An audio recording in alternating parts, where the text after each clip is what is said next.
Hey everybody! Today is about brain integration. So our brains get overwhelmed and it's so easy to get overwhelmed. So especially in a work setting, there can be a lot to do and not enough time.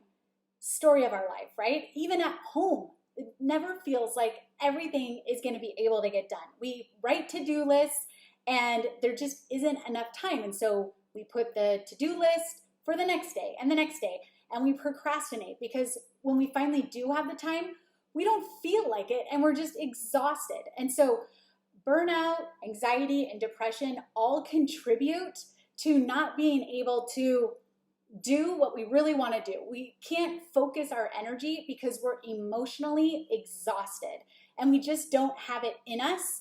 And right now, it's important to realize that our brain gets disconnected. And in order for our brain to work really well together, we need it to be integrated. And so there's this thing called fight-flight brain.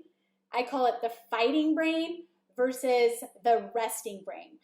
The more we can train our brain to be in the resting brain, even on off times, it will be easier to train to get back online, so to speak.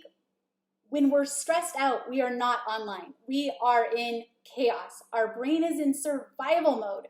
So we need tools and exercises, skills. A skill set helps us practice and learn so that we're able to get better and better, even master, so that when life shows up and we just can't deal with it, or we just find ourselves being stressed and clenching our hands and our jaws tight and we're holding our breath, guess what? If we continue to practice these brain integration exercises, our brain will know when we are stressed, we will be awake and alert and ready.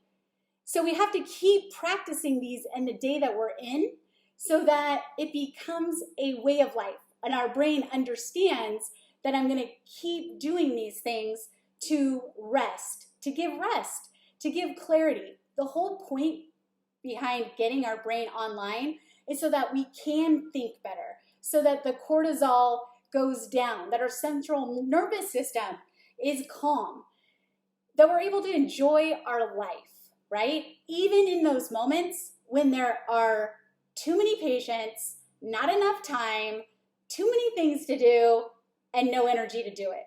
So here we go. The first thing is cross crawl. So cross crawl is taking both arms and crossing them over to the opposite arm and leg.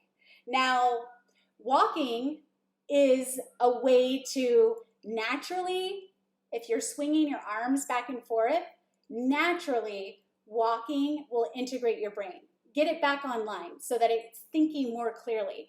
If you don't have a chance, and I know that some jobs, we do not get a chance to go outside. We do not get a chance to take a walk.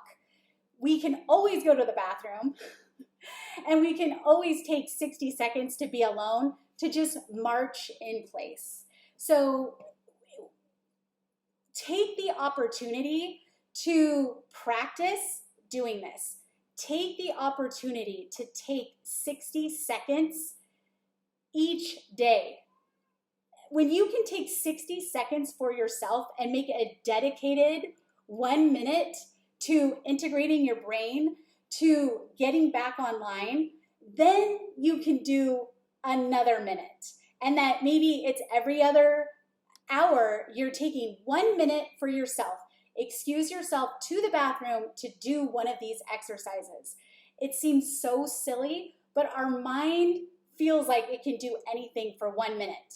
And it doesn't feel like I'm taking away from my job and my career and my patients if I take 1 minute. And that 1 minute for myself is going to give so much more, not only to me, but to the people I'm with. Because once we're in survival mode, we don't have a whole lot to give other people. We might be on automatic. We could miss something that's important. And we might not even care because burnout affects everything. And we might not even have the energy to care. So we want to get our brain online. We want to be using the right and left hemispheres of our brain. The front hemisphere gets us to do new things. And so when we're practicing a new skill and practicing doing something every day, it starts to build that neural pathway. And so that when we're able to pull out those trips when we're in the moment, and everyone is able to react to life in a positive manner. All things work together for our good. It just takes the skill set to react to life, because life is going to show up. So we're learning these tools so that no matter what happens, and I mean no matter what, I am able to get my brain online so that I can do what's in front of me, but also be at peace. It's okay. The next thing I wanted to talk about is just breathing. And nasal breathing is so good for you. There are so many incredible benefits. So, breathing in one nostril and out the other is one way to do nasal breathing. Just closing your mouth and breathing in and out your nose.